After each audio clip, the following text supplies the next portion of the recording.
le cancer de la vessie est principalement un carcinome urothélial dans 90% des cas.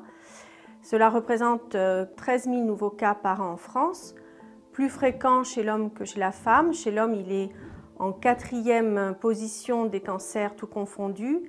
Il est en 14e position chez la femme. En termes de mortalité, c'est une tumeur qui représente 5 000 décès par an en France.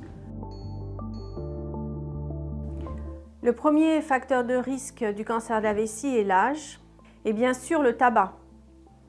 Un fumeur a 5,5 fois plus de chances de développer un cancer de la vessie qu'un non-fumeur.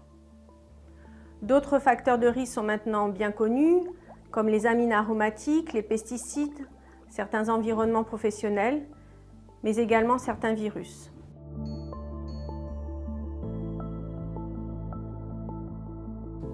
Le diagnostic de cancer de la vessie est un diagnostic qui est souvent fait tardivement, car c'est une maladie qui est longtemps indolore. Elle est révélée par la présence de sang dans les urines dans 80% des cas. Et quand la maladie évolue, peut apparaître des signes urinaires comme une urgence mictionnelle, des brûlures urinaires. Le bilan diagnostique ensuite repose principalement sur l'examen endoscopique de la vessie avec des prélèvements histologiques, voire recherche de cellules dans les urines qu'on appelle cytologie urinaire. La pratique des examens complémentaires peut varier d'une équipe à une autre, mais elle est globalement standardisée. Il y a de nombreuses modalités de traitement, la chirurgie, la radiothérapie, la chimiothérapie, l'immunothérapie. Ce qui va déterminer le plan de traitement, c'est à la fois la situation de la maladie et bien sûr notre patient. Quel est son âge, quel est son état général, quelles sont ses comorbidités et bien sûr, quels sont ses souhaits.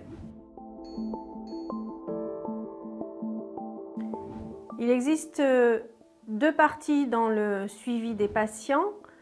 Un suivi pendant le traitement qui est excessivement important puisqu'il va permettre de vérifier à la fois l'efficacité du traitement engagé, mais également sa tolérance, et également un suivi après traitement qui va permettre d'aider le patient à retrouver des conditions et une qualité de vie satisfaisante post-traitement.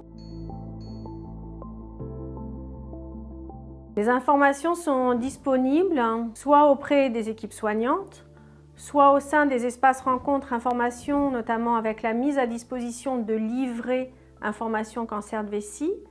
Et des informations sont également disponibles auprès d'associations de patients ou d'aidants, comme l'association Cancer Vessie France.